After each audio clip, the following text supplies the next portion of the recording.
So today we're going to take a look at another shelter from NorTent. This is their Gamme 4. This is a rock solid bunker of a tent. It's a 4-season tent.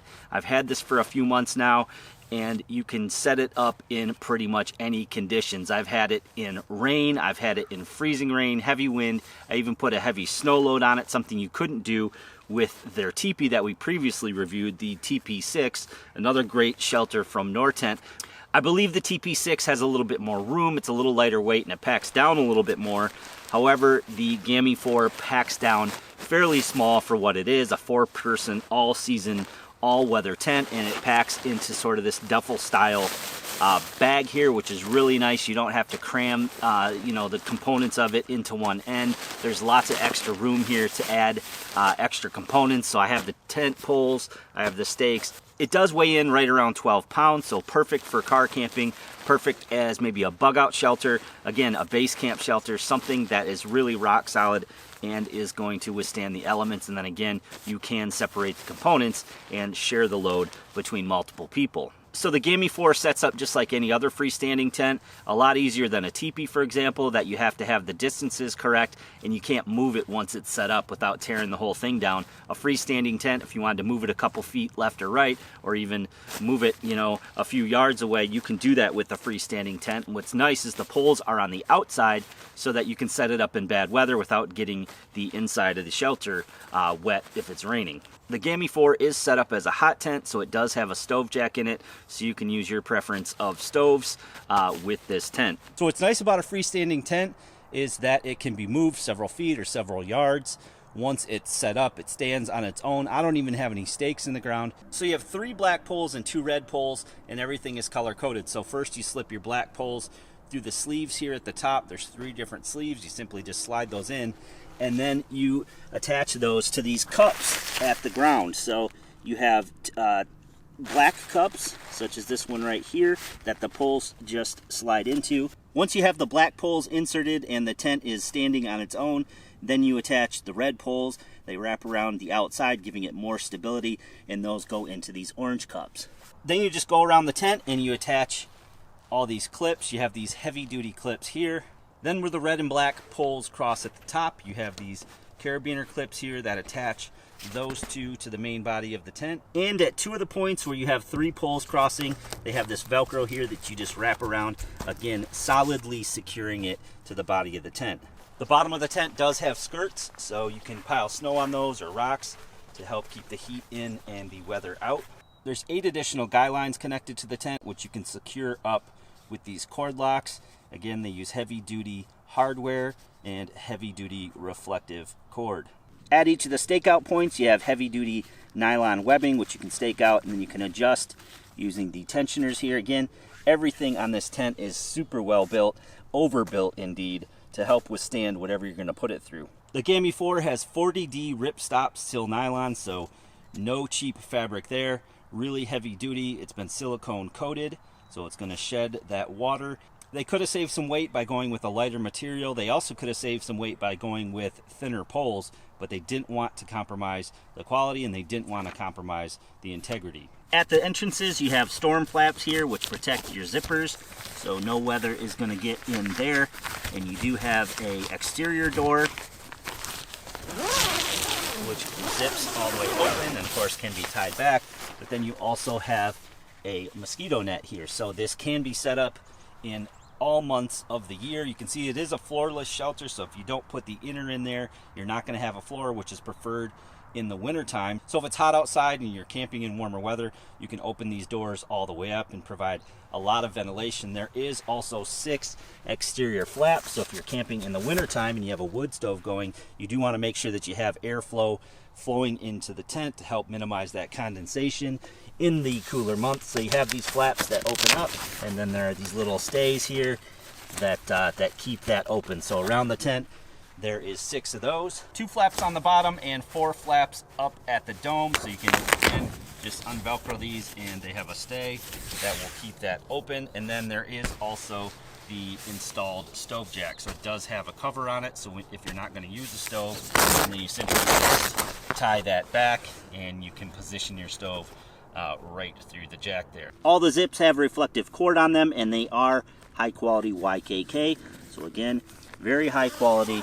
They really didn't skimp on any of the materials when constructing this shelter. As with any tent, they rate the shelter's capacity based on length and width of an average human being. So a 4-person tent technically could fit 4 people. However, you are going to be nice and cozy and shoulder to shoulder. So really you want to step down a person or so.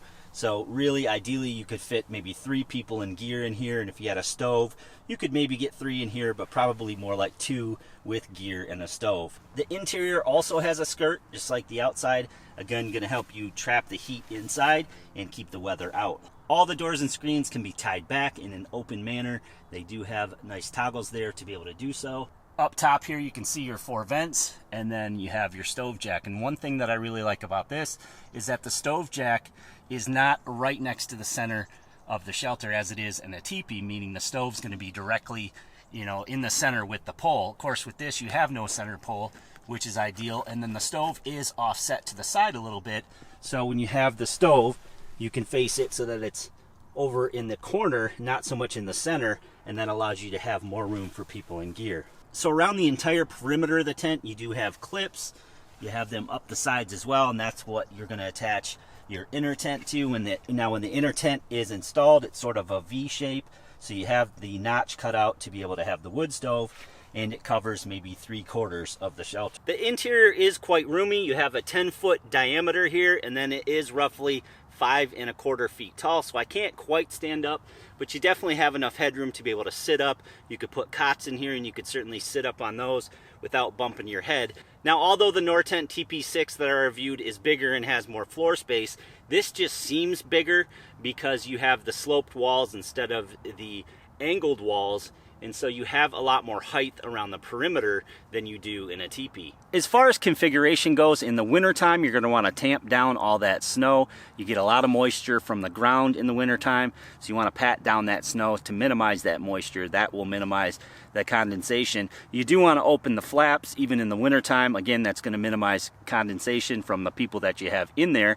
If you're running a wood stove, it's going to dry it out a bit, but you still want to keep those vents open to reduce any carbon monoxide that might build up, as well as just keep the shelter well ventilated. Summertime, it's got the screens on it, so you can open those doors really wide, get a lot of airflow through there, and you're going to be just fine. If you like to have a tarp on the ground, you could certainly do so, or you could add the inner tent, which gives you that bathtub style floor. So here we have the inner tent. I'm going to go ahead and set that up and show you guys what that looks like. The inner tent connects really quickly. You go around the perimeter and you connect these clips, starting with the orange, go all the way around with the black, and then you end with an orange. And then there's several clips up higher, as well as one right in the center of the shelter. So with the inner tent, you have a fully enclosed section in the tent. As I mentioned, it covers maybe 3/4 of the area here. There is this notch cut out at the one door here. This would be where your stove goes. The stove jack is right above that. So not only do you have doors on these, but you also have screens. On the inside, again, you get this really nice ripstop floor. You've got the bathtub sides that go all around, and then you basically just have this inner tent. Now, there are flaps that you can fold down so that you can minimize condensation or increase the draft. There's all sorts of zippers, if you can see those up there where the doors connect. So again, you can have these flaps set open here. You can have just the screens closed, or you can close the thing entirely in if it's cooler and you're not using a stove, for example. Then they have clips and hooks pretty much everywhere. Again, all made out of that UTX high quality hardware. So here I have it set up with the Winterwell Nomad stove, an awesome stove. You could also use their titanium fast fold stove, but you can see there that it just sits in the cutout section when you have the inner tent in there, and it is off to the side, so you can get lots of gear around the backside, and it's not directly in the center as it is in a teepee. So again, you just roll back the stove jack that's already installed on here and just fit your pipe through. If you had a bigger pipe, that's fine. You can cut back the material a little bit, and it'll work with pretty much any stove. NorTent makes great products. They don't skimp on materials, and they're worth every penny, in my opinion. I've had this out in some terrible conditions, and it held up really well. I do like the form factor of this a little bit better than a teepee. I like not having that pole in the center. I like not having my stove directly in the center. So although the TP6 is a little bit bigger, diameter-wise, I'd rather go with this. And again, this would make a great shelter to keep in the car as an emergency shelter, a base camp shelter, a bug out shelter, or if you're just going to go out and do some winter camping, you really get a great quality product here from NorTent. So there'll be links below to where you guys can check that out, more information, as well as pick one up if you'd like to do so. Make sure you give this video a big thumbs up for me and leave me that comment below and let me know what you think of this hot tent shelter from NorTent. You can share this video to any friends or family who might also be interested. And if you haven't already done so, please click that red subscribe button and that notification bell to be notified of new videos.